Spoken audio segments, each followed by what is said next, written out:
ভাইজান এলো এটাতে করে আপনি থুতু ফালাইবেন আর আপনারা কেউ মন্দও করব না আর ঘরও নষ্ট হইব না। আরে জোস সকিনা, তোর মাথায় এত বুদ্ধি আগে তো জানতাম না। তবে কোটাটা নিয়ে একটা ভালো কাজ করছিস। মাসে কত লিটার থুতু ফলাই তার একটা হিসাব রাখতে পারবো। ছি কয় কি থু।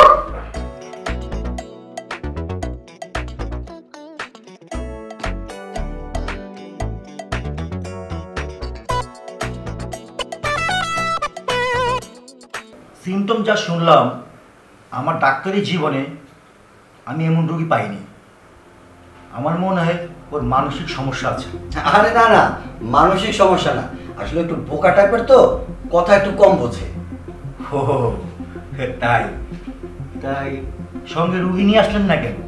না বুঝলেন না, আসলে খুব বিপজ্জনক রোগী তো, ওই এখানে সেখানে থুতু ফেলায়, যার তার উপরে থুতু ফেলায়, একটু বিপদ, যার জন্য আনিনি।